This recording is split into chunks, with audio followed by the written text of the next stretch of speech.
There we go, gentlemen. Great to see you both. How are you? I'm fine, and it's great to see you two as well. It always is. Looking Well, forward to another gents, show, and here we go. A poet, and I don't know it. Okay.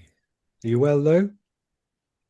always good in Yeah. Africa. The sun always shines in Africa.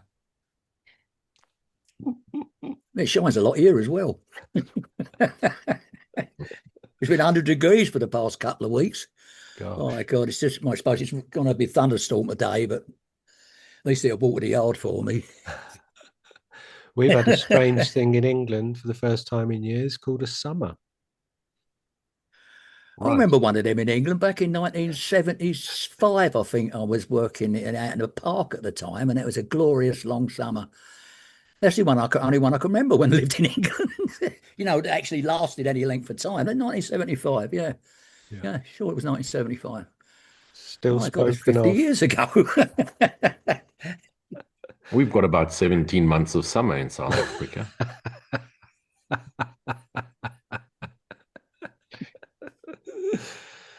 Brilliant.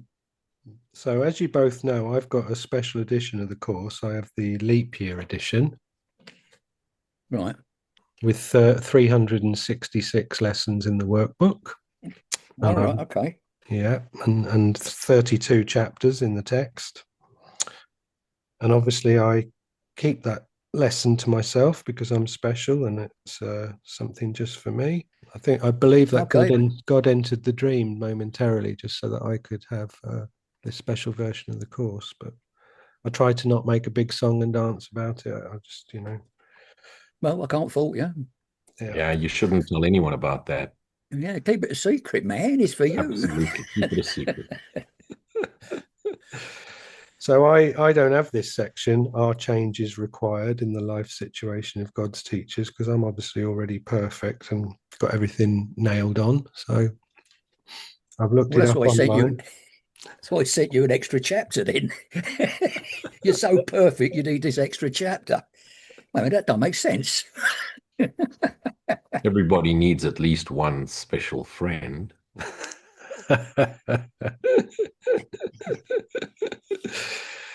So this doesn't apply to me, but it applies to everyone else. Are changes required in the life situation of God's teachers? Changes are required in the minds of God's teachers. This may or may not involve changes in the external situation. Remember that no one is where he is by accident, and chance plays no part in God's plan. It's most unlikely that changes in attitudes would not be the first step in the newly made teacher of God's training. There is, however, no set pattern, since training is always highly individualized. There are those who are called upon to change their life situation almost immediately, but these are generally special cases. By far, the majority are given a slowly evolving training program in which as many previous mistakes as possible are corrected. Relationships, in particular, must be properly perceived, and all dark cornerstones of unforgiveness removed.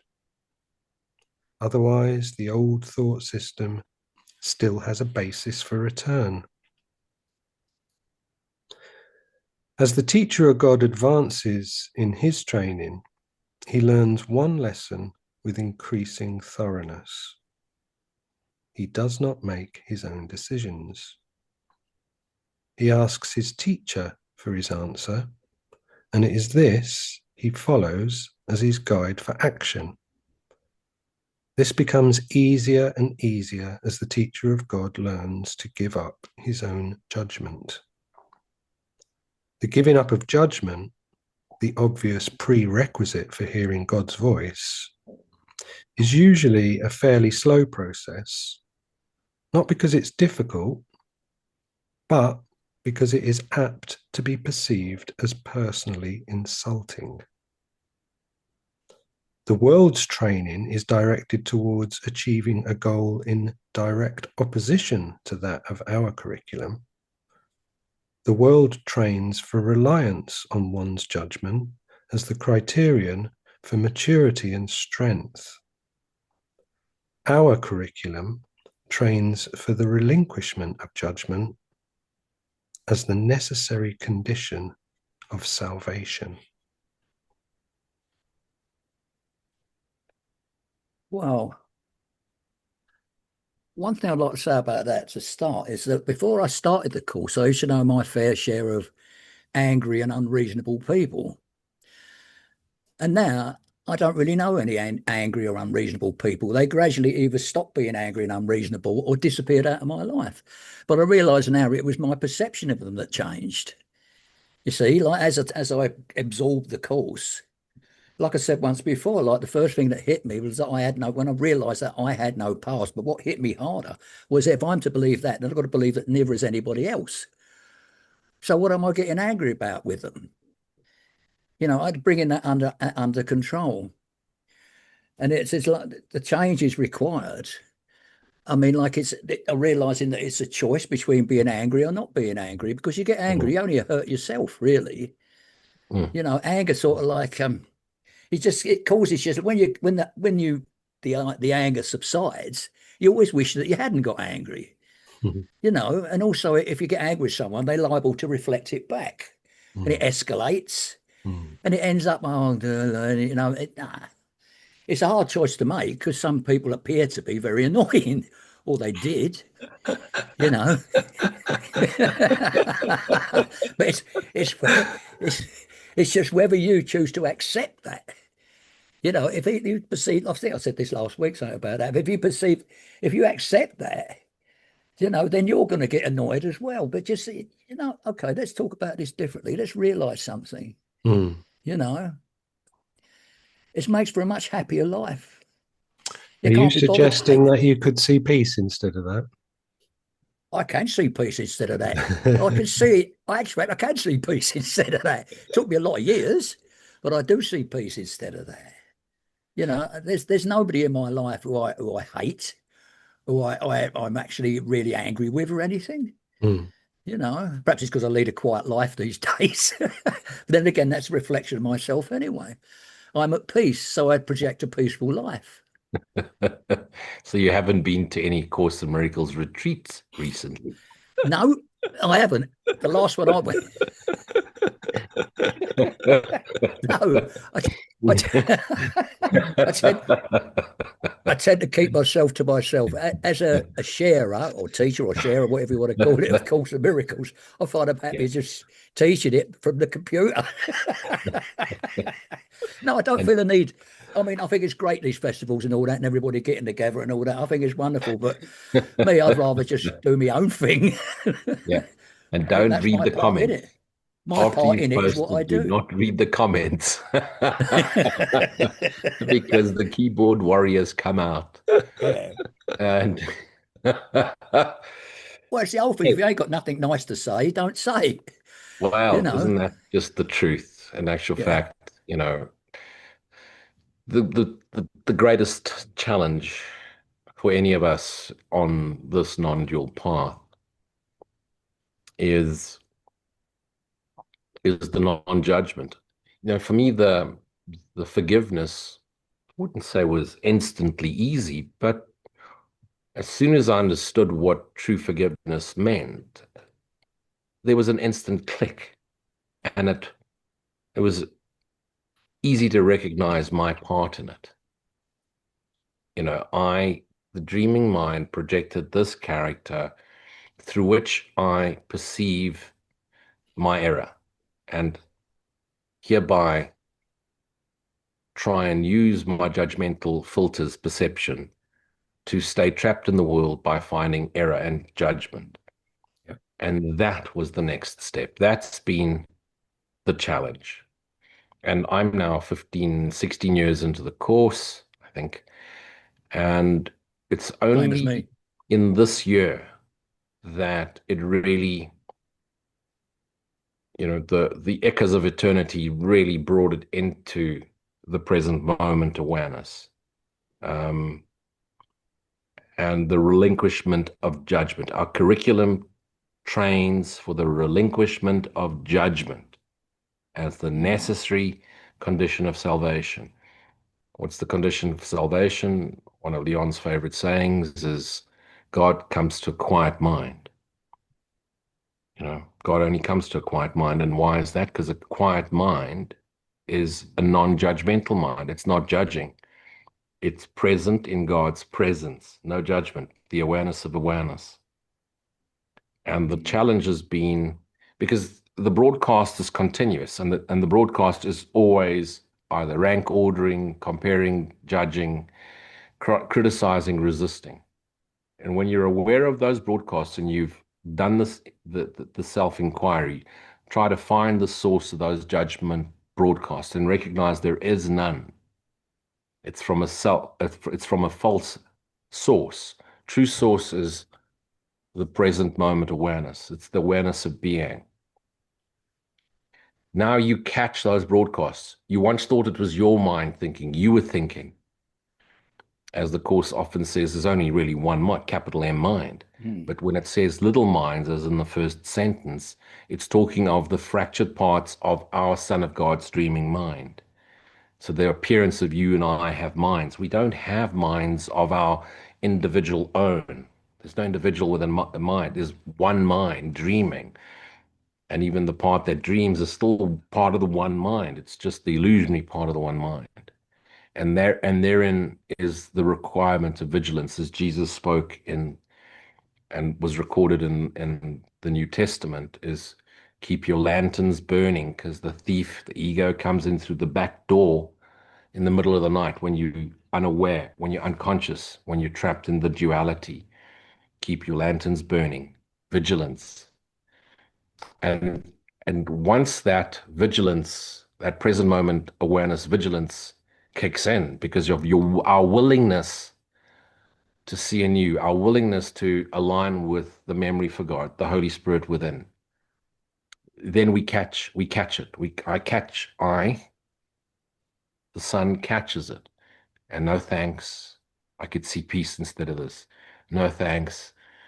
I'll say something, someone comments, I want to, no thanks. Because if someone's judging what I say, for example, I have a series called The Rude Awakening.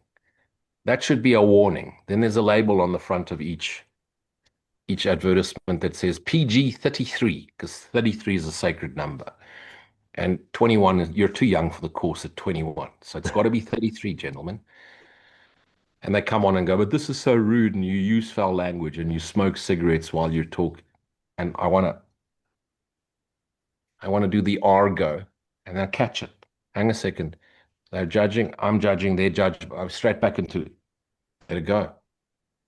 And if you come onto the Rude Awakening, of course, it's called the Rude Awakening. It's for rogues and misfits and those that were kicked out of the church and out of the ashram and banned from A Course in Miracles retreats because they're too rowdy and drink beer and smoke cigarettes and ride motorcycles and make a noise and have wild sex on the beach. So they're the ones that come to my talks. Well, what And then about when Jesus? some nice Sorry. English librarian lady from Birmingham post, it's so rude. And I immediately want to. Well, what about the part of the? Sorry, I keep interrupting. Sorry. Then that's what I now do. Is I like, okay, let it go, and I can feel the instant release. And you made such a wonderful comment earlier on, and I was actually, when I was reading this, I was reflecting on the same thing this morning. And this morning Saturday mornings as I go riding, and I meet a group of old geriatrics, guys in their 60s to 90s, and I'm the youngest in the group, so I hang out with older guys because they constantly refer to me as young man. It makes me feel really young. And I've just recognized how my friendship circle has changed, where they're all in the later stages of their lives, so they're just more relaxed. Look, none of them onto non-duality. None of them are into any form of spirituality. They're motorcyclists. They're engineers. They love mechanics. They like to ride. They've all got varying careers, and most of them have owned their own businesses and done well for themselves in this world. But we get together, and it's just the joyous laughter from the moment we meet to when we depart and ride home in our own directions. It's just totally joyous, entertainment. And we all ride a variety of motorcycles. There's not a single criticism. We all still like they're all still buying new motorcycles. Most of them have a collection of a few bikes each. No one's ever unhappy, and we're always happy for each other when someone's bought another motorcycle, and we enjoy the mechanics and we talk. When did this change? Mhm. When did my friendship circle change to really gentle, pleasant, happy people? When I changed my mind about the world I see. And that's what you said, Steve. It's wow. It really is such a beautiful path. Oh, yeah. So, well, listen here, young man. What I wanted to say was that Before I so rudely interrupted you. it's all right. So really, all I wanted to say was there's a part in the Bible where Jesus is asked why he sits down with publicans. Why does he hang around with the good guys? He said, because the good guys don't need any help. It's the publicans that need the help. Yeah. Well, but incidentally, publicans then doesn't mean pub owners. It meant tax collectors, as I understand it. I thought you meant Republicans. Republicans, well, either would sit down with Democrats or Republicans. I mean, we all need help sometimes. Yeah, I want to bring a couple of things in, like not necessarily course related, but deeply course related and course connected. One being, like the field. If we talk about this in the scientific way, but with the metaphysics still involved, the field is like we appear to be localized points of consciousness within an electromagnetic field of energy that fluctuates between states of being noticed and not noticed, shall we say. And the world would have us believe, and science would have us believe, that we respond to the field, and therefore the field comes first, dictates what energy we're feeling, what energy we transmit. And what we learn through the course with the classic line from lesson 132, where it says, "There is no world." This is the central thought that the course attempts to teach you. It's showing you that the world, the field, reacts and responds to you and the energy that you emit. So therefore, at the phases in our lives where we haven't had access to the peace, that's our natural inheritance, guess what? The field reflects that. And then as we delve into the peace more, as we journey more into the peace, connect with it, identify with it, then that is reflected back at us in the field being the world. And then also what I like to talk to people about, completely non-spiritual conversations, it'll just be about anger, but we could choose any of the guises that we know from course vocabulary is fundamentally fear. So with anger, say to someone, right, you get angry, you've got two choices. It's like walking down a road. You just keep going down that road and you stay angry forever for the rest of your life because you've made a decision to be angry and you're going to bloody well stick to it and you've committed to that way of seeing things. So you've got one choice. You either stay angry and go down that road until it reaches its conclusion, or at some point you think to yourself, God, I don't like being consumed by this anger. I'm going to have to turn around on this road and go back to the fork in the road where I chose to go down this path. So therefore, if you're ultimately going to come to that conclusion, it's like, how long do you go down that road before you turn around and go back to the point where you could have chosen peace instead of that? And there was a guy who came on to the May the Course Be With You, and he said something which has always stuck with me, which I thought was brilliant. He said, you know, if you're standing looking in a room, if your feet are pointing into that room, you're in that room. You don't even have to take a step. You don't even have to go down the path. You don't even have to go down the road for 8 miles before you think, right, do you know what? I don't want to be angry anymore. Mm.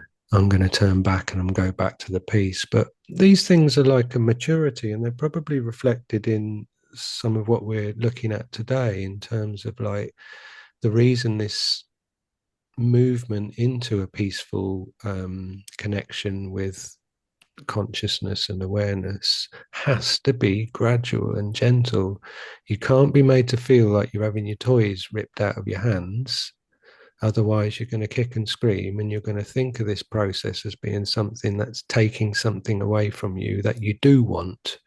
So it has to be very, very slow and gentle so that you relinquish your investment in the things that caused you anger. And that anger comes back to judgment, and judgment only ever has a context in duality, because like we often say about forgiveness, you know, with the Course's description of forgiveness, it's essentially an inactivity, just an observation, a completely passive observation, letting everything be exactly as it is without wanting to change it, without wanting to do anything about it.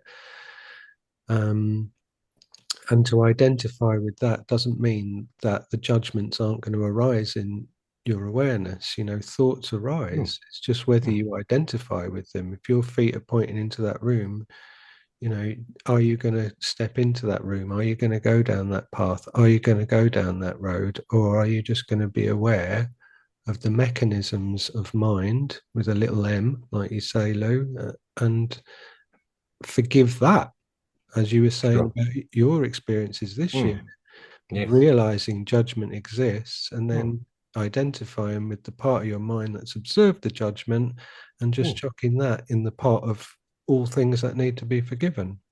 Yes. Beautiful. The judgment only exists in duality anyway, because if you're going to judge anything, you've got to judge it against something. As I said the other week, in oneness, there's nothing to judge anything against. It just is. Judgment isn't possible.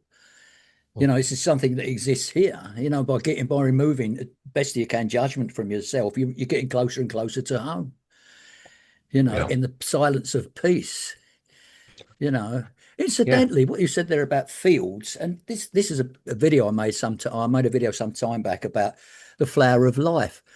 And I just wanted to tell you about it because I think it relates to the fields thing. I've got it. It was in my drawer, like, and I come across it the other day. This is the old flower of life, right? As they say, the great mystery, like they say, it's this sacred geometry in action, sacred geometry, and all that. But really, as I look at it through the learnings from the Course of Miracles, what it really is, you see, outside this outer ring, there's just the great oneness. There's just the oneness of nothingness. Inside the inner ring, we've got all these little intersections, like these circles, but they're all intersecting, you see, and they're actually us connected to everybody else. Yeah. But we don't realize it because we're little intersections. The field is the ones we're connected to around us and what we think about them, you see, but in reality, we're all one interconnected being, or we can call it that. And the little distance between the inner ring and the outer ring shows how close we are to actual truth without realizing it. So in effect, it's a diagram of a dream within the mind of God. Yes. Excellent. You see, it's nothing to do with geometry or mathematics or anything like that. But that's only my opinion.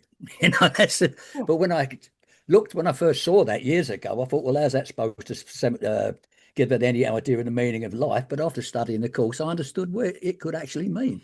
Sure. And if you use the teaching as above, so below, that same diagram, which is the content of the dreamer's mind, each circle within a circle. Yeah. So the little sons of God, each little circle within a circle being a son of God, each intersection being a thought stream of the sons, small s, sons of God in the dream. As above, each circle is a son of God, each equal unto the other. And when you can see the sons of God, small s, sons of God, fractured selves, as equal, because of the Christ within is the only reality of all of us, then that whole entire circle just goes transparent, and you cannot see where one circle starts and another begins. And that collection of circles is the kingdom, all of it Yeah, brilliant. being God. Yeah, And brilliant. within That's a that frequency is the Fibonacci, 0.618. And that's how the circles are formed, and that's how the embryo is formed, and all the cell division is formed. And what it's really showing you is when you get into the field of science or the field of flow, even in the dream, there's a pointing back to the oneness we all are, the indivisibility of the mind of the Father and the mind of the Son, and it's all spirit, one indivisible self, one indivisible beingness, you know. But taking it back to this, we've just jumped into the full absolute. If you now jump into the relative, the little minds of God's teachers, this is if you're new to this course and you're listening to these three bearded monkeys talking to each other, um, this is the one thing you need to take out of this. This may or may not involve changes in external situations. Remember that no one is where he is by accident, and chance plays no part in God's plan. So, at first, the making of the world, making in vengeance, making in fear, making because of the belief in sin, there's going to be some sort of vengeful father. We moved away, fell darker into darker sleep, deeper sleep, and tried to make manifest activities, people, places, things, and events in order to keep ourselves trapped in dream content. Once you reached a certain level of self-awareness, you've handed it back to the Holy Spirit, who now takes charge of your mind through present moment awareness, brings the presence into it. Nothing to sacrifice, everything to let go of, release, forgive.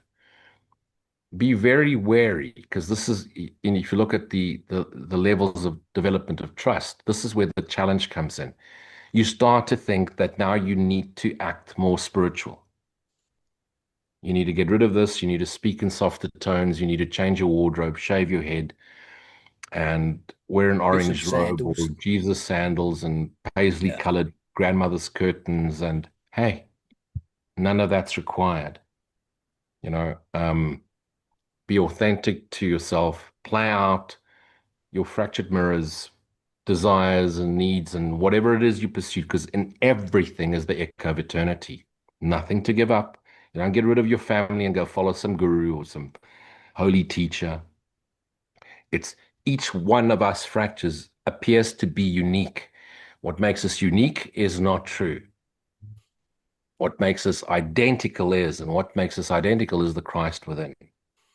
It is most unlikely that changes in attitude would not be the first step in the newly made Teachers of God training. So the attitude is, I can see peace instead of this.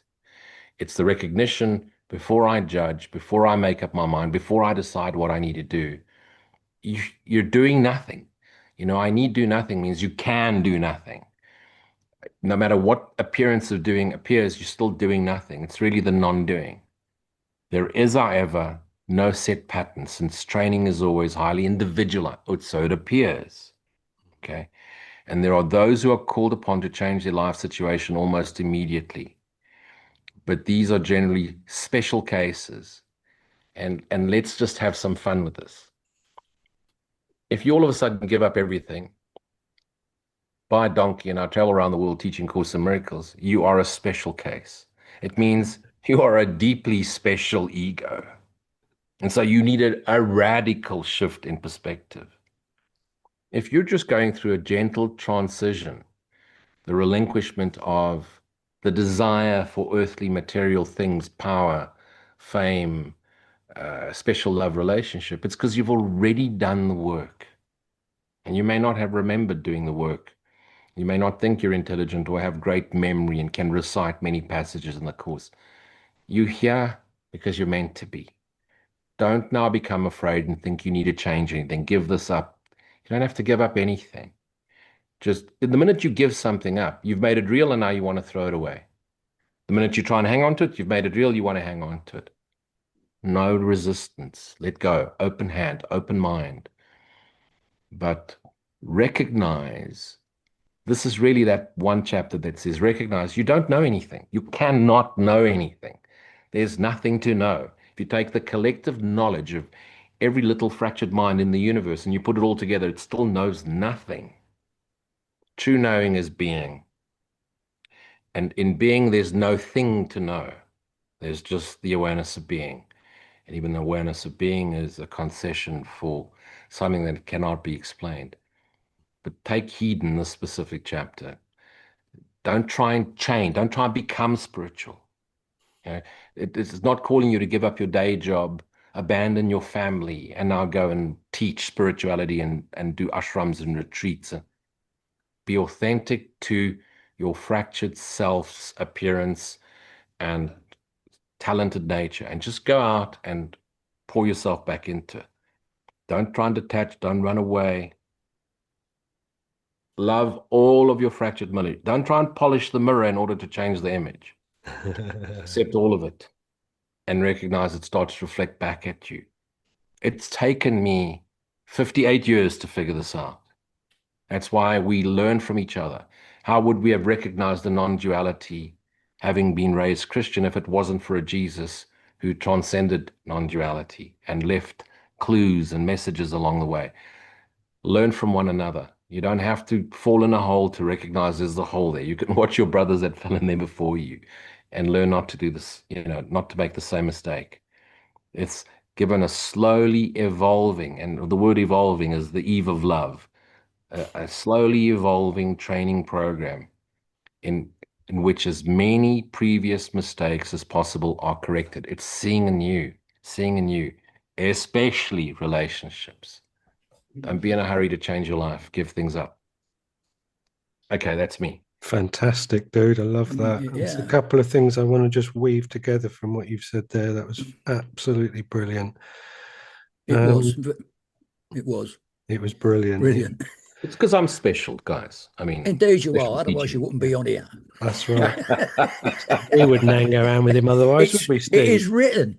It is written. The special say, like, if you look at the whole illusion as if it was a book, we're on, say, chapter 7. We don't know what's in the next chapters. We're talking about what's going to happen, what we're going to do, but it's the book's already written. Yeah. We move through it thinking that we know, oh, we're going to change this, we're going to change that. You can't change nothing. You can change yourself, but it's in the next chapter. Yeah. Do you get what I mean? Absolutely. What happens in the book is that we do change ourselves. But we're on chapter 7. And when we arrive at chapter 10, providing unless there's an epilogue, but when we get to chapter 10, that's the book over. We finish the book and it's all done. We're home. Beautiful. But it's already written. It's written. But it's written that we did this. Yeah. I want to put these two things together. So remember that no one is where he is by accident. Yeah. And chance plays no part in God's plan. And then he does not make his own decisions. He asks his teacher for his answer, and it is this he follows as his guide for action. I think people really benefit from having a conversation and clarity around connecting with the teacher. People might be thinking, what is that? How do I hear that? Some people identify, as we say a lot in this series, people ultimately, as it tells us in the course, mind is a state of pure abstraction. But we need form and specifics on the path to reconnecting with that abstraction. So for a lot of people, the human symbol of a man, a brother called Jesus, helps them on the path to abstraction. And for other people, they prefer the symbol of the Holy Spirit, which has no form but has a voice. But ultimately, if some people are struggling to identify what their inner teacher is, you can just simply go to feeling of like whether or not there's discord, whether or not there's disharmony. So if we use a simple example of like you're standing at a fork in the road, you don't know whether to go left or right. My inner teacher, look left. What does that feel like? Look right. What does that feel like? Mm. Inside yourself, which one of those paths, those options is peaceful, is creates no friction. So I think there's something to be talked about around this. Yeah. It's vital. This is a vital discussion point, and let me elaborate on this. So you read something like, as a teacher, God advances in his training, he learns one lesson with increasing thoroughness. He does not make decisions on his own. I want you to recognize you've never made a decision Mhm. because you've never had a thought. You've always thought you thought. And therefore, thought was as if you've made a decision, but in actual fact, you're in flow. The script is written. The actor on the screen doesn't decide anymore. It's already played out. As Steve was saying, you're on chapter 7, but the book ended on chapter 10. Authors closed the book. It's been scripted. So recognize you've never made a decision. You've just been in resistance to the decisions you think you've made, or you've been in agreement with the decisions you think you've made, which our dreaming mind is making on our behalf and playing out through us.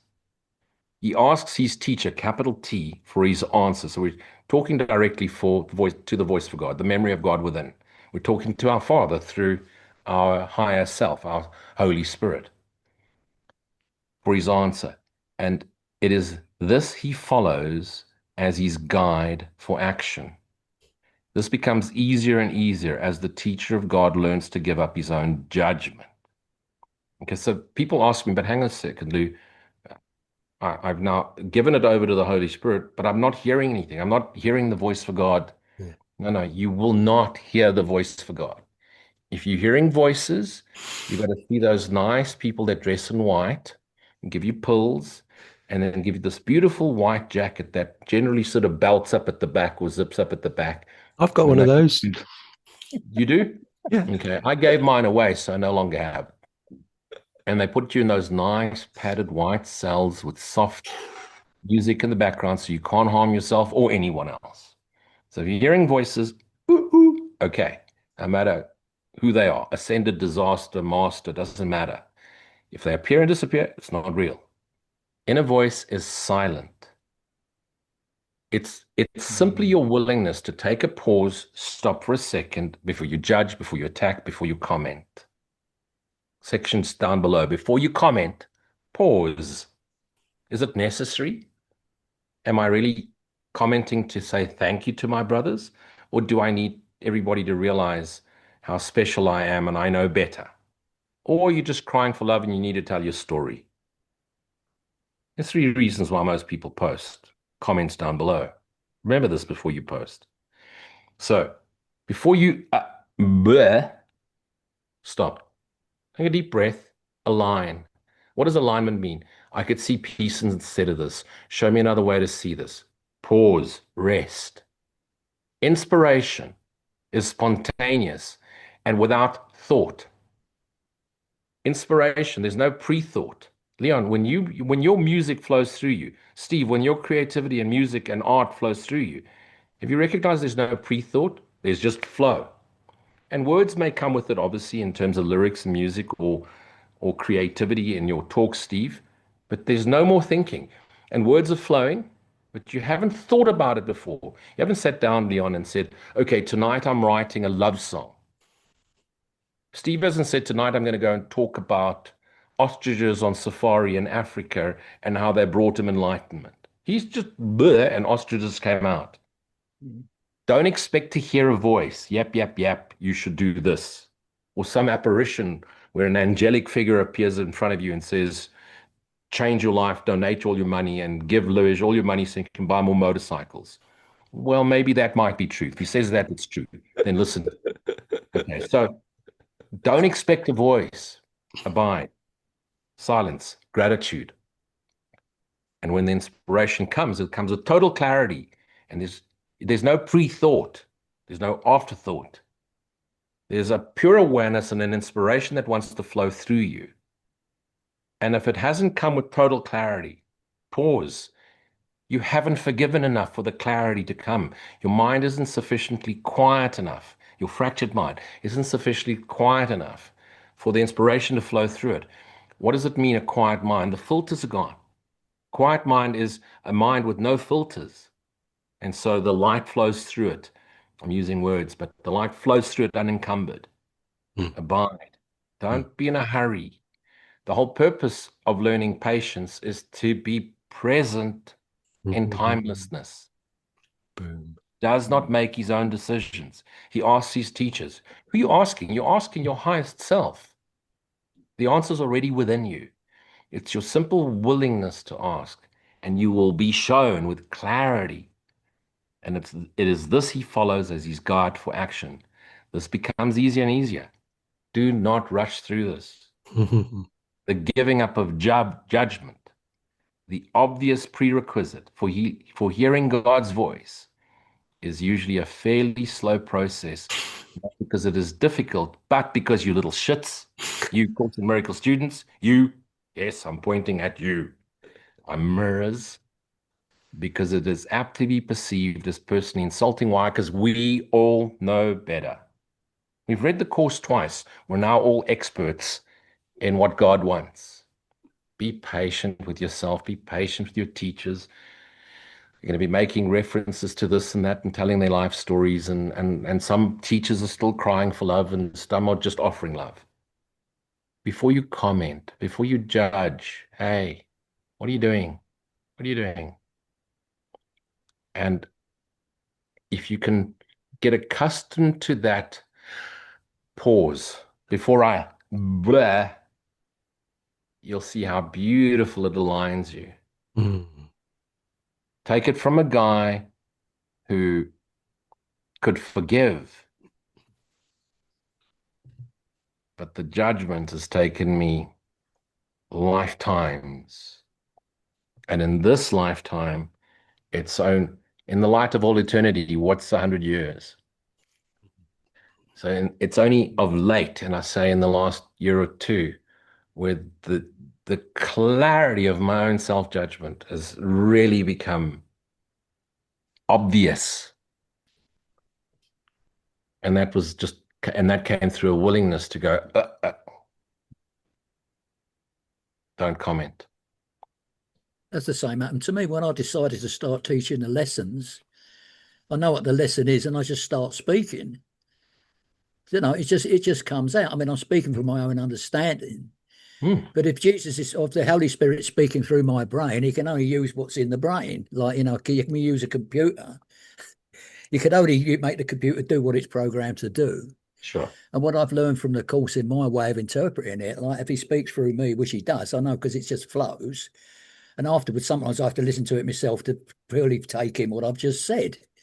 And it just flows. I mean, my video is always very short because I originally did it for Instagram, who only let me have 59 seconds. And when the lessons, I couldn't fit them into 59 seconds, I used to do part 2, but there was no more than part 2. And it just flowed enough to fill it out.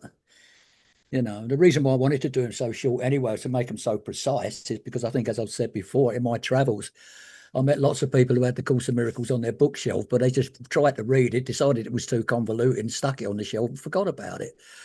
And I thought my part in this is to try and simplify it enough to rekindle their interest. So I just explained the lessons as simply as possible. This is what it's about. So go back and have another look. It's up to you, but my part, I think, is just to sort of like nutshell what it's about, and then it'll give you an idea of where to begin. And all of my lessons are, well, I mean, I've made over 800 videos now. When I first started, I thought I'll be lucky to make 10 before I actually got to the lessons. And here I'm at nearly 800. Wow. But but they're all flowing videos. Before I started the lessons, I should talk about the metaphysical side of it.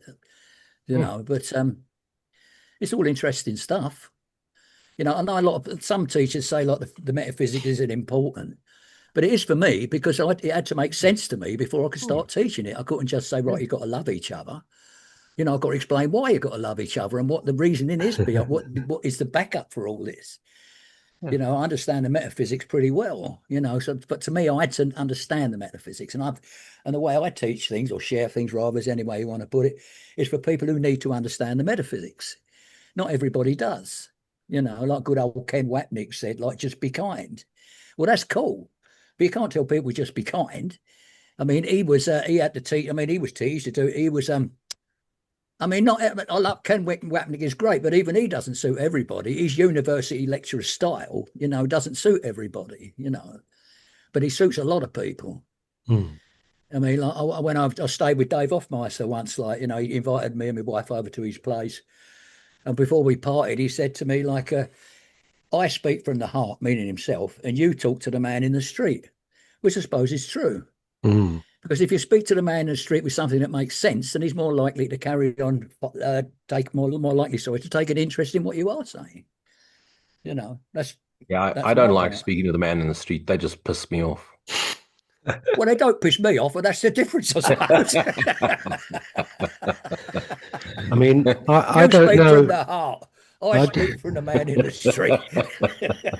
I don't know about you two, but personally, I can tell whether somebody's judgmental just by looking at them.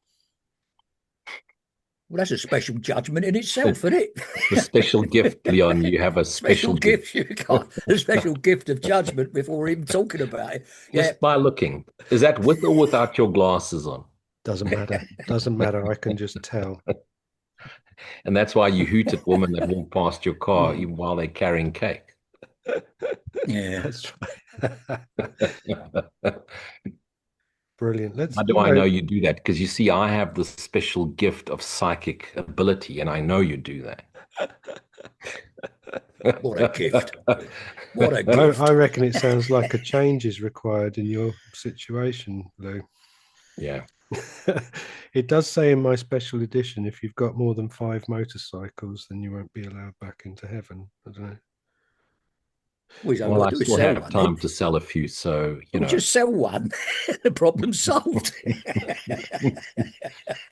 only five. Is that what the Holy Spirit told you, Leon? Only 5 motorcycles. It's here. I'm not. It's there, black and Yeah. white, in the special edition, the leap year I'm going to edition. rewrite the Course of Miracles because the Holy Spirit told me last night it needs a condensed version. Somebody actually did rewrite it, didn't they, and called it A Course in Love. Okay. Someone read it 5 times and then decided to rewrite it herself. It's called A Course in Love. I've never read it.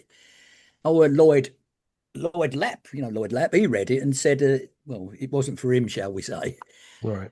But it doesn't need rewriting in the sense that, you know, it's a rewriting of it is actually a disappearance of the universe. That rewrites it. You know, that Hmm. would not rewrite it, but that speaks to the person. Mm. It makes it much more straightforward. I read, I mean, when I started with A Course in Miracles, someone recommended, the person who turned me onto it, so to speak, recommended I should read Disappearance of the Universe first, which I did. And it does help. It does give you a good foundation to start the course on, Hmm. I think, you know. Yeah. The other line I want to draw attention to is the world's training is directed towards achieving a goal in Yeah. direct opposition to that of our curriculum. Yeah. The world trains for reliance on one's own judgment as criterion for maturity and strength. Mm. Our curriculum trains for the relinquishment of judgment as the necessary condition of salvation. And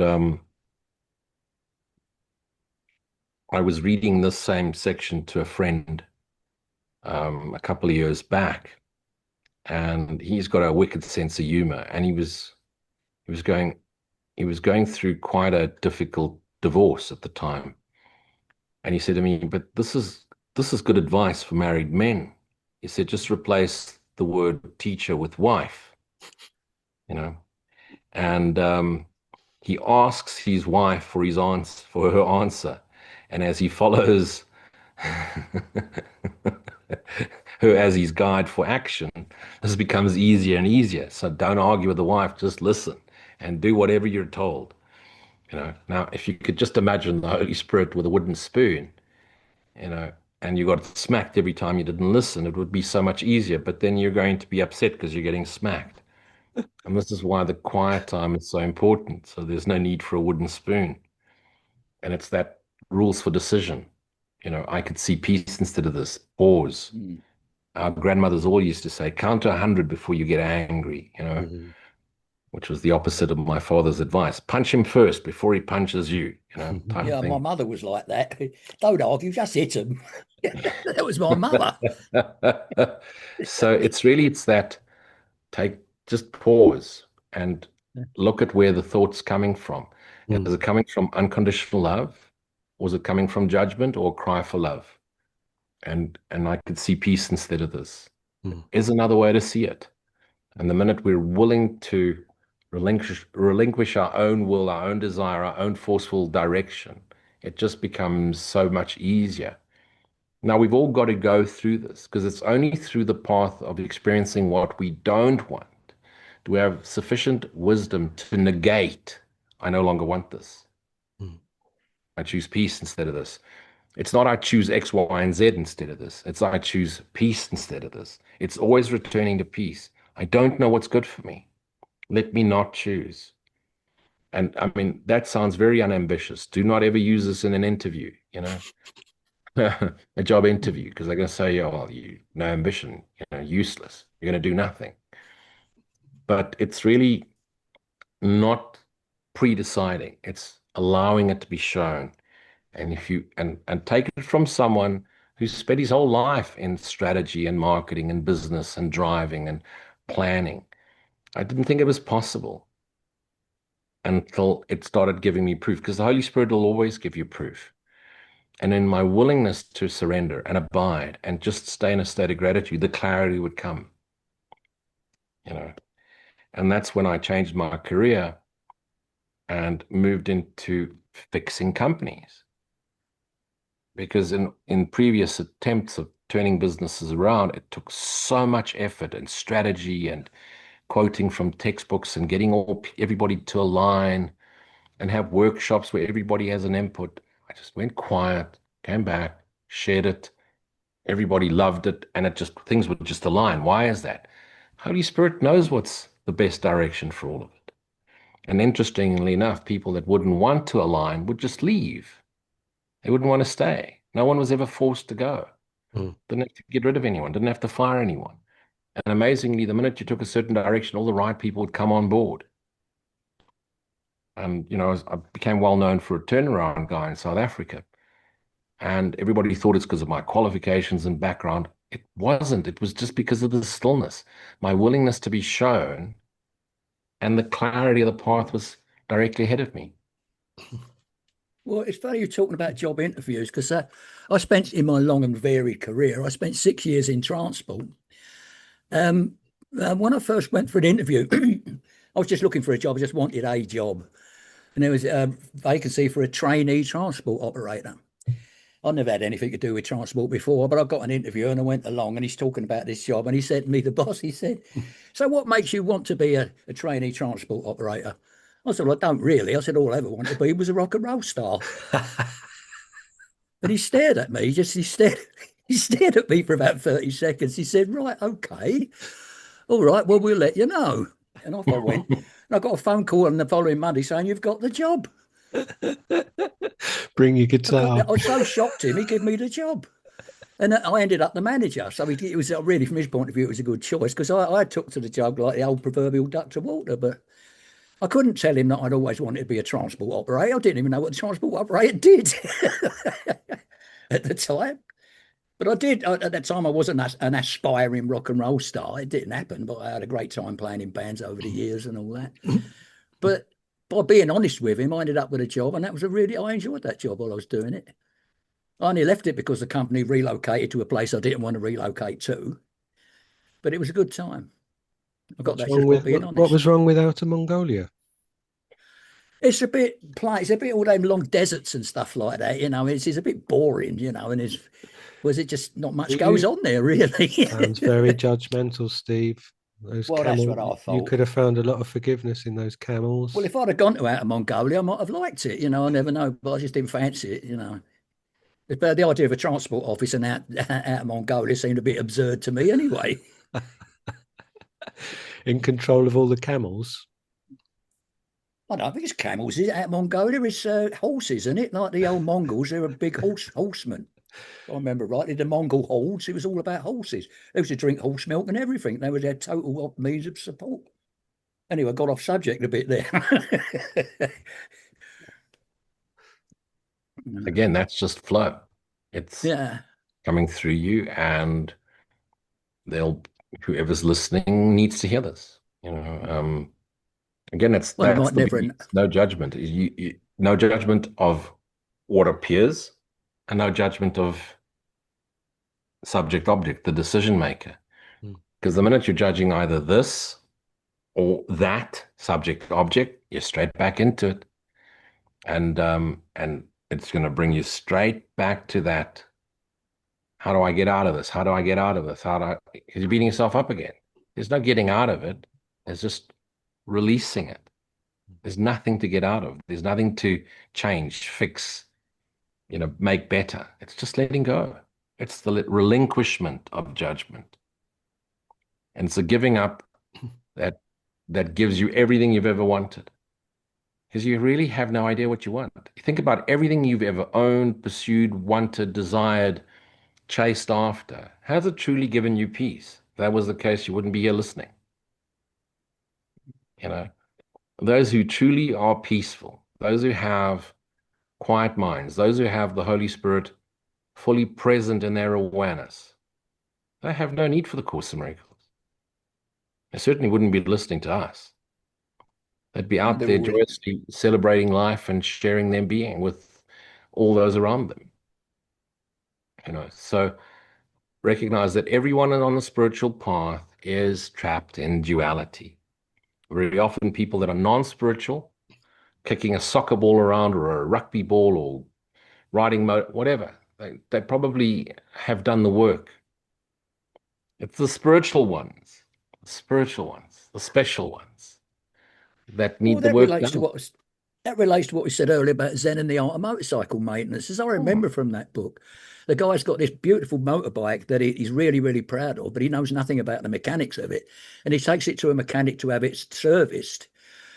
And he's sitting there watching this mechanic pick up his spanner. And then suddenly the mechanic gets called. It's nearly lunchtime. And he says, I'll just do this before I go. And he notices he's got a spanner that's too big for the nuts. And he's rounding off his beautiful chromium bolt heads. Now, what the hell are you doing? He tells him to stop that. And then he realizes if he wants to treat that bike the way he wants it treated, he's got to learn how to do it himself. And that's how he relates it, learning to look after his motorbike, relates it to the Zen of looking after himself. That's why it's called Zen and the Art of Motorcycle Maintenance. It's a great read.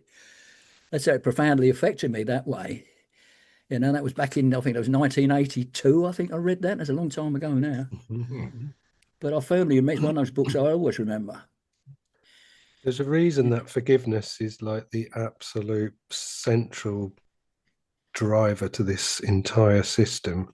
And that's because it makes it perfectly clear to us that judgment is like so incredibly entwined, and if we just summarize the last bit of this, where it, like Lou was just picking up a minute ago, like the world's training is directed towards achieving a goal in direct opposite to that of our curriculum. The world trains for reliance on one's judgment as the criterion for maturity and strength.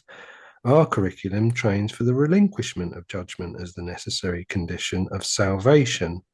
And as my wonderful friend Janet pointed out, salvation is another word for freedom. So our curriculum trains for the relinquishment of judgment as the necessary condition of freedom. And even how the world is set up with like a child's reliance on a parent, deferring to a parent's advanced position for information and to make judgments, oh, that's hot, that's cold, don't go near that, but don't do it, whatever it is. It starts off in the script like that to the point where you get to your teenage years, and then you need to find out who you are without being enmeshed within your parents' identity. But because judgment is so incredibly like central and prevalent, it's telling us here in no uncertain terms, and we know it anyway, it's like the whole world is set up so that you rely on your own judgment, and then that's your criterion for maturity and strength. when you get into the sort of age bracket that we're in, of just like, well, now I've had a whole lifetime's worth of judgments, my judgments. So now I'm mature and I know what strength is. And that, like, incredibly powerful shield to the reality of like doing the opposite to that. Mm-hmm. Is that's the whole deal. Coming back to the field kind of thing again from earlier, it's like I had an amazing experience on Monday with just observing mental activity. And I remember listening to this guy ages ago, and he was talking. He was having a psychedelic experience, and that was like amplified his observation of every single moment being. Let's use the word being, but an experience of pure being, Mm-hmm. or falling into thought, identifying with thought. And I had this experience on Monday. It was incredible. It was like, right, I was having this experience of pure being. And I would say to myself, to start off this little cycle, I go, everything is made out of love. And I'm sitting on the bed. My wife's asleep next to me. The cat and the dog are asleep. I'm looking around the room. Everything's made of love. And just like, wow, just sitting in that pure being, letting those words go. And then before I knew it, my brain had gone off on some incredibly convoluted tangent of thought that took me Mm-hmm. away from present moment awareness to the point where I'd literally just go, gee, what? Oh, God, it's happened again.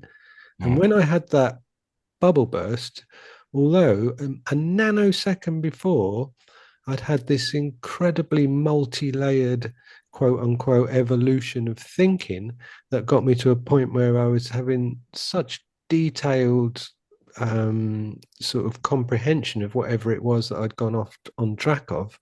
I couldn't remember for the life of me what I'd just been thinking about a split second before, which seemed like the most important thing ever that had built up through all of this thought that had led me on this path. And I go, whoa, shit, God, I fell into it again. It's like, right, okay, pure being, everything's made out of love. Just rest into that. And then what would happen? And it reminds me of like the Ramana Maharshi thing. I know, Steve, we've looked at this a lot with the David Godman stuff and talked about it.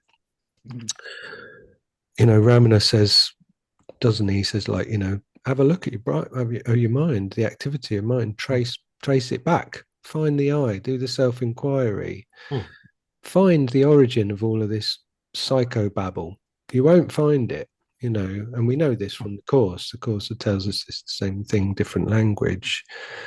But one thing that I really appreciate about what Ramana brought to the table with his stuff was like, he shows you that you direct your attention of your mind, you direct it, and the mind, it responds to you. The field again responds to you. And it's like, if you look inside for the origin of all this psychobabble and you see that it's just nothing, it's just nonsense, it's just a distraction that takes you away from being, you will then come to experience the fact that you're going, well, I don't really want to give that my attention because it's bullshit, it's nonsense. And although that seems like a tiny little encapsulation of that whole scenario, that's enough for to start your mind identifying with going, that's not for me. I'm not going to go down that path, because it will remind you that your state is pure abstraction, like it says in the course. But you won't stop it. All that'll happen is like, it'll be blubbering. It'll be like having the radio on in the room and not being bothered about hanging on every single split second of what's on the radio. Don't miss anything that's on the radio. Yeah. Yeah, the radio is always a great analogy, Leon. Yeah, I And was just going to it's say that that. recognition you've never had a thought. So, and that's why that last line of the first paragraph, otherwise the old thought system still has a basis for return. It's not your thoughts. It's your thoughts as in the I that dreams. but not you as the character, which it dreams, which it projects and dreams out, and then experiences the contents of its own dream. The puppet doesn't have a say of its own. The puppet doesn't decide where it's going to move and what character it's going to play in the play. The puppeteer, the dreaming mind, is pulling the strings. At some stage, the puppet becomes self-aware, and that's quite strange. The puppets become self-aware, do they? And now they resist the moving of the strings. Now we move into resistance. We think we know better. When the puppet surrenders and loosens, the puppeteer reckons, oh, I don't need the puppet to play this role anymore. And there's no more need for that puppet. Puts it back, puts it away, out of mind. Forgiven the puppet, out of mind. One less character in the dream of separation. And that's what we're doing. Is we're realizing I didn't think this. I'm not having these judgmental thoughts. I thought I did. I bought into them. I reacted it. So as you said, the field responds to you. What is the field responding to? Either your in flow with the field or your resistance to the field. And when you resist, what does the field do? Seems to be pushing back. It's not pushing back, it's in flow. You're the one pushing up against the flow of the field. The minute you release, you let go, you let God. Field of Dreams, the beautiful movie. It was a profound movie in my life. If you build it, they will come. Wonderful. And then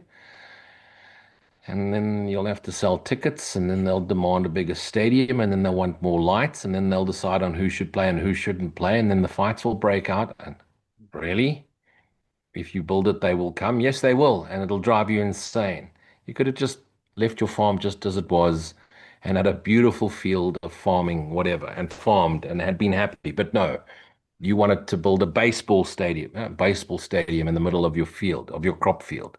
Mm. If you build it, they will. That's what we've done, Son of God. We've dreamt and we wanted to bring famous sports stars to a field. Why? Because you needed attention. You felt an emptiness inside. You needed to fill it with people, places, things, and events, as opposed to go into a life of flow. But like I say, you've got to go through all of this.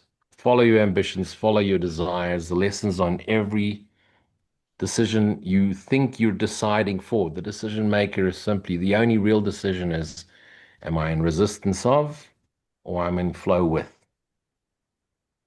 I could see peace instead of this.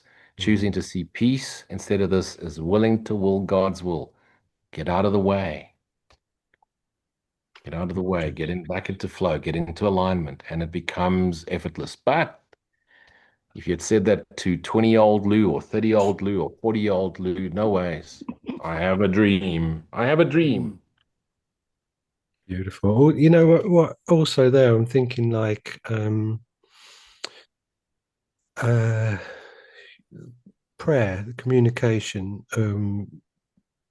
I'm trying to I don't do much praying, and my wife's really good. She starts and ends every day with like conscious gratitude, of like thank you for this, thank you for that, thank you for and for being in possession, this critical thing that the course leads us towards. It's like judgment. We get rid of the judgments with forgiveness, or we get rid of our investment in the noise of judgments so that we can get to the peace, and forgiveness is the means to do that. And then when we communicate with God, if we are someone who wants to use words for prayer, what I've been doing only in like a week or so has been, I think I've articulated it along the lines of saying something like, thank you, God, for giving me, so that it's like I've already got everything that I need to fulfill my part in your plan to the maximum effect, something along those lines. And again, thinking about the field, thinking about the law of attraction and things like that get involved in all of that, the importance of what you emit being the understanding that you're already in receipt of everything. You're not asking for something to come to you over time, through Mm. time, in time. At the point of creation, God, who is everything, couldn't not share everything with you Mm. because you're an extension of God's mind. And another part of that experience on Monday, where I'm talking about falling in and out of thought, one of the driving sort of like observations of that experience was like, don't ever forget how powerful your mind is. You're using God's mind, you know. And I sometimes explain on my channel to people, I say, in England in the 80s, we had a computer called the ZX81, and it had 1K, I think, of memory. And this thing was like, whoa, cutting edge, you know. And nowadays, when you've got terabytes and whatever, blah, blah, blah, it's like the ego isn't using a ZX81. The ego is using God's mind because there is no other option, you know, because there's no other device. And the power of your mind is the power of God's mind, which is why when we have in Course mythology, like Ken Wapnick used to say, we dreamt up a universe, we dreamt up a multiverse in that split second that we thought, I wonder what it'd be like to be separate from God, you know, bang, big bang, billions, Big Bang, yeah. billions and billions of years of that. So it's really important to remember that the mind is incredibly powerful.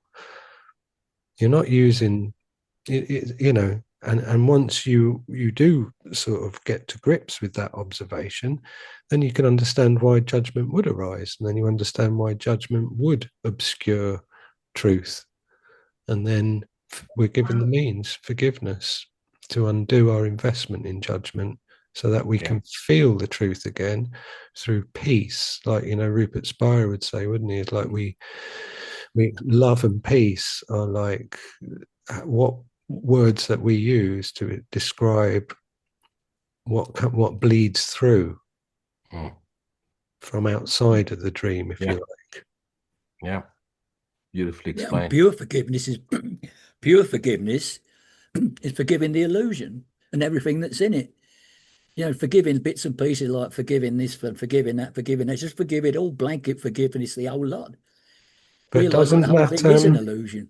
doesn't what you're saying there tie in with a slowly evolving training program in which as many previous mistakes as possible are corrected? So, you know, you start by forgiving individual specific events, people, Yeah, memories, but ultimately the edges are going to blur between those specifics, and it's yeah, just one that's so. Yeah, I used to application. I used to hate my old headmaster at school. I hated him with a poison, you know. But I forgive him. It took me many years to forgive him, but I forgive him now. And now I don't care about it at all, you know. He was a sadistic arsehole. Ever since you run him over, you don't really I mind forgive it. anymore. No, Twice. no, Yeah, but the that's thing why he was, took the job with the transport people so he could have a yeah, I lorry could run over track him his down and run him headmaster. over in a big lorry. We're on to you, Stephen Dean, Yeah. pretending you're into peace No, and but I love. did. I've forgiven it. Anybody like him, he stood out in my life because I spent 5 years at his school and I hated him. It's a matter of fact, when I left school, the last time I walked out of those school gates, I was so ecstatic, and I mean ecstatic. You know, I mean, another kid walking next to me took off his tie and ate it. That's how ecstatic he was. You know. Anyway, and it's for many years after that, right? Whenever I felt annoyed about something, I always think, well, at least you ain't got to go to that school anymore. And I suddenly At felt a least you lot haven't got better. to eat your tie. No, I didn't eat my tie. He, I've never heard he anything did. like He that was in my life. ripping lumps off it and swallowing it in utter joy. Wow, that's opened Oh, my eyes. I wasn't Well, the invited to Son do of that. I God was has just, just remembered to laugh. Steve has just brought us the most beautiful healing. You can no, only the old be. headmaster, he's long dead now, but I've long forgiven him. But he stood out when it started to forgive people from the past. He was the one that stood out because he was such a bane on my life back in the day, you know. So, but he's forgiven now, long forgiven.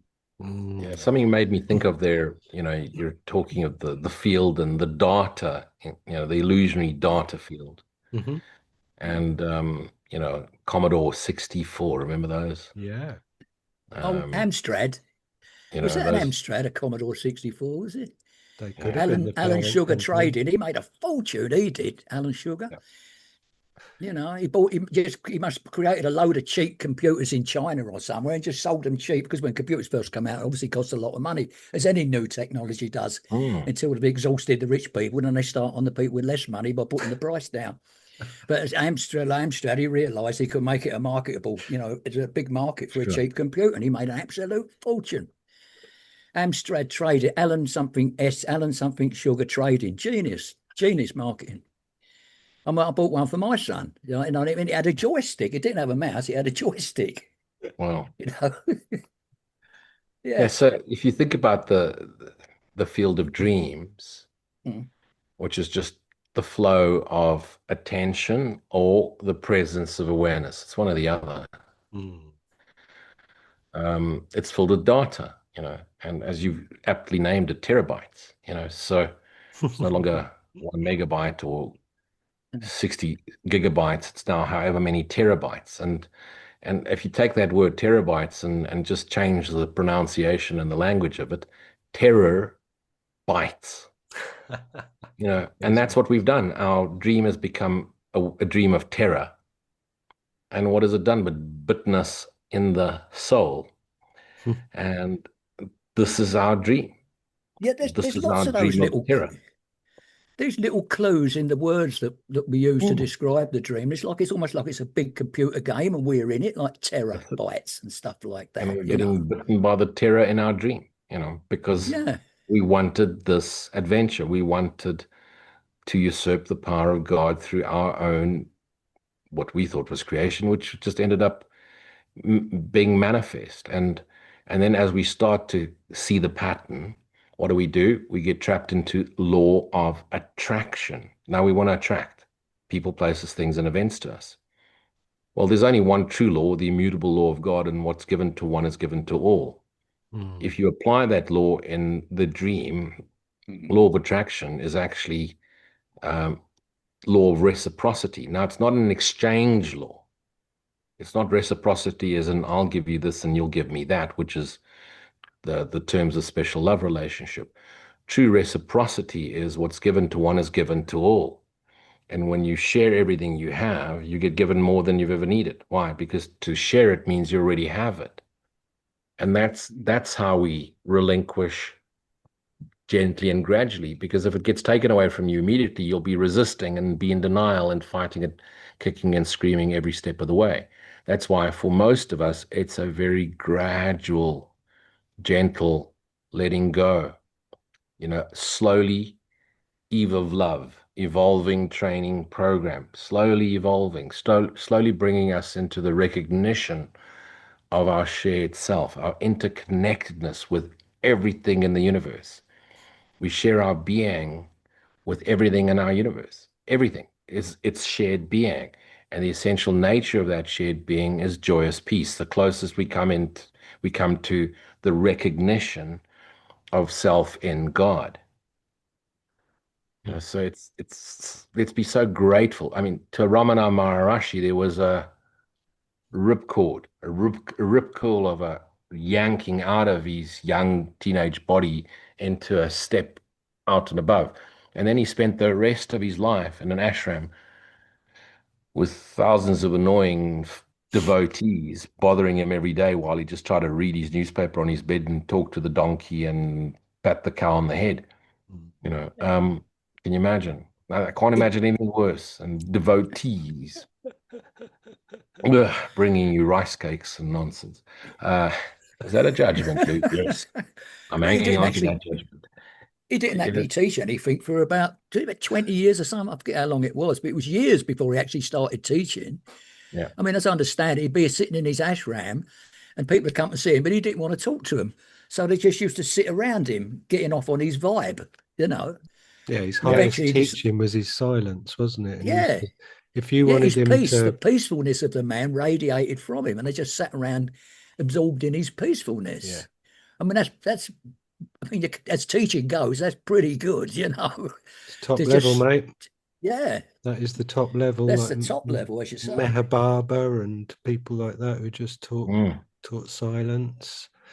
And Ramana would say, if you want me to read a book and have a chat with you about something you're bothered about, then give us the book and we'll have the chat. But ultimately, my highest teaching is my silence and sit near it. And it's the field, it's the conversation feeding itself, isn't it? Yeah.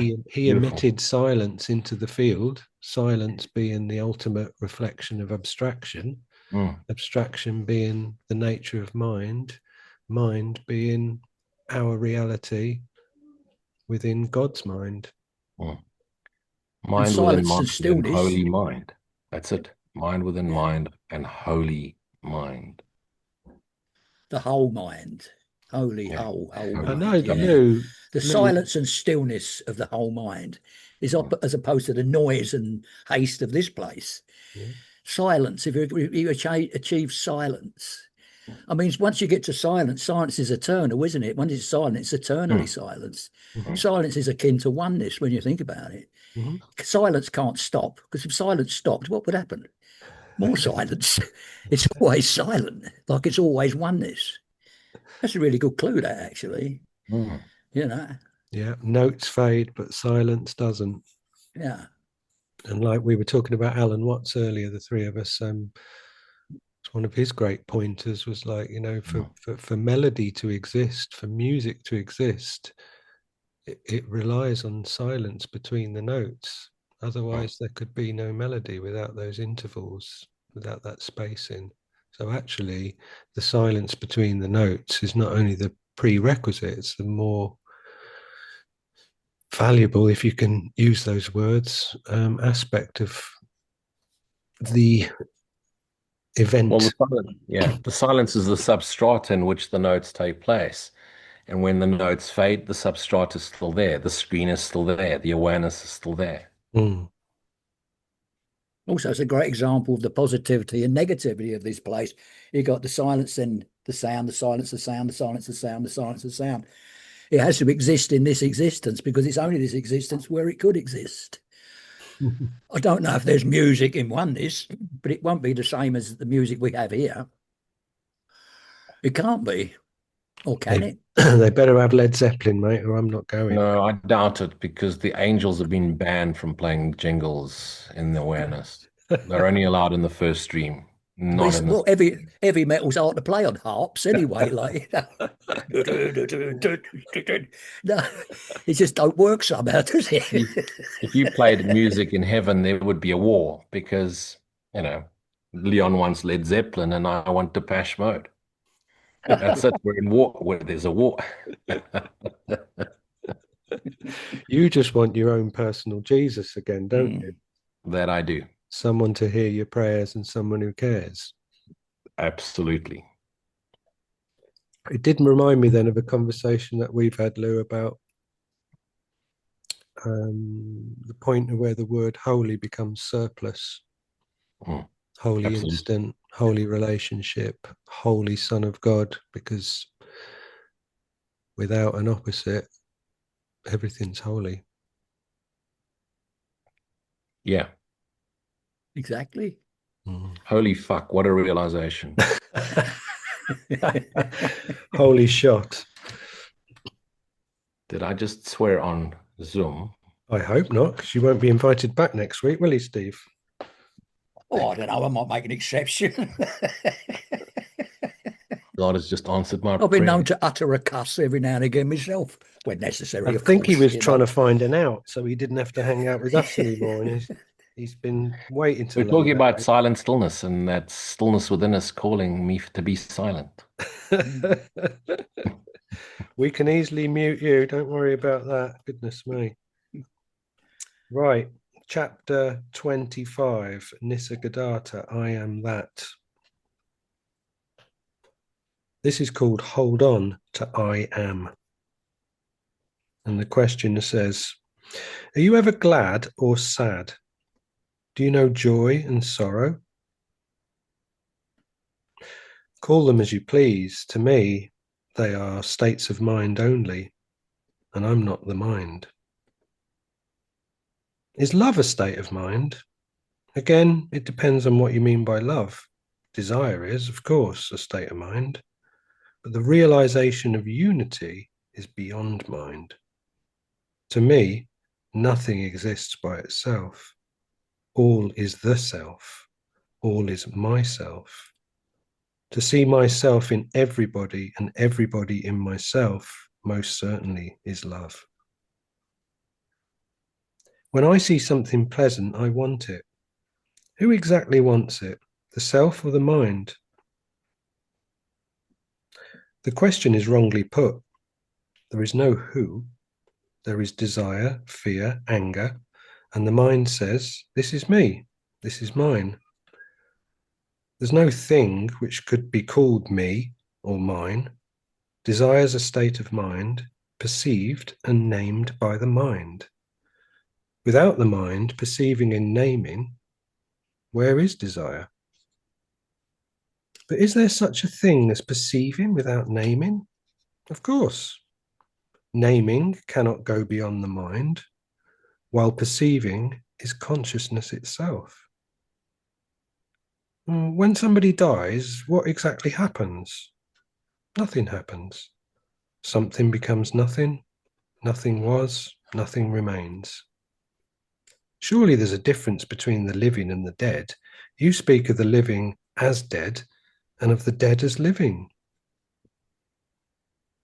Why do you fret at one man dying and care little for the millions dying every day? Entire universes are imploding and exploding every moment. Am I to cry over them? One thing is quite clear to me. All that is, lives and moves, and has its being in consciousness. And I am in and beyond that consciousness. I am in it as the witness. I am beyond it as being. Surely you care when your child is ill, don't you? I don't get flustered. I just do the needful. I do not worry about the future.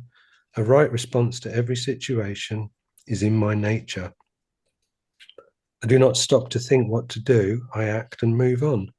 Results do not affect me. I don't even care whether they're good or bad. Whatever they are, they are. If they come back to me, I'll deal with them afresh. Or rather, I happen to deal with them afresh. There's no sense of purpose in my doing anything.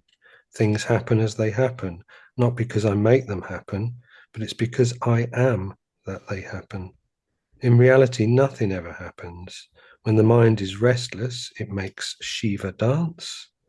When the restless waters of the lake make the moon dance.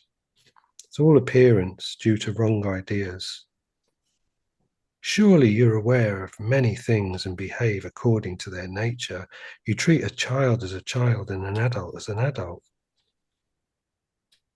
Just as the taste of salt pervades the great ocean, and every single drop of seawater carries the same flavor, so every experience gives me the touch of reality, the ever-fresh realization of my own being. Do I exist in your world as you exist in mine? Of course, you are and I am, but only as points in consciousness. We're nothing apart from consciousness. This must be well grasped. The world hangs on the thread of consciousness. No consciousness, no world. There are many points in consciousness. Are there as many worlds? Take dream, for example. In a hospital, there may be many patients, all sleeping, all dreaming, each dreaming his own private personal dream, unrelated, unaffected, having one single factor in common: illness. Similarly, we have divorced ourselves in our imagination from the real world of common experience and enclosed ourselves in a cloud of personal desires and fears, images and thoughts, ideas and concepts. This I can understand, but what could be the cause of the tremendous variety of the personal worlds? The variety is not so great. All the dreams are superimposed over a common world. To some extent, they shape and influence each other.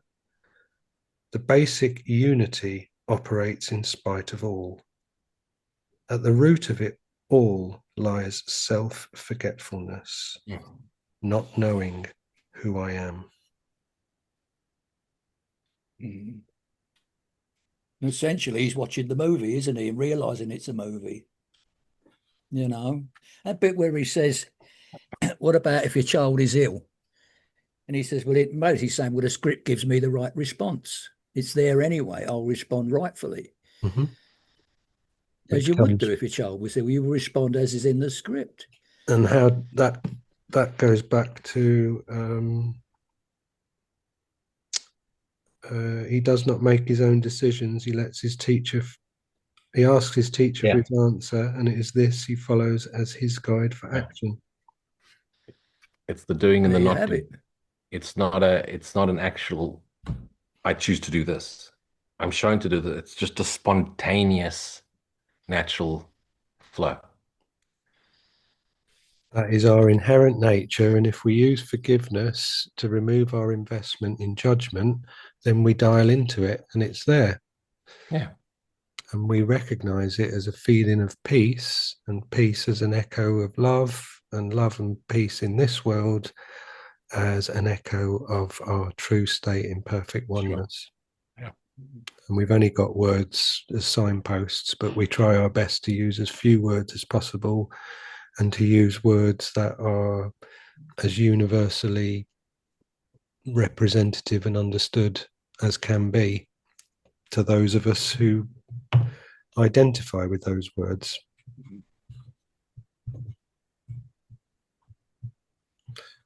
But yeah, I mean, something that Lou and I were speaking last week after we finished pressing record that I'll just emphasize today, and something I've spoken to Karen and Brianna about as well on another podcast series I'm doing, is my gratitude for the communion of how things play out. You know, let's just look at this scenario now with the three of us. Having you two present makes me feel like I want to honor your presence and what you bring to the table by making sure that my mind is clear to listen to what you're saying while I'm in your company. And that fuels and accelerates my atonement.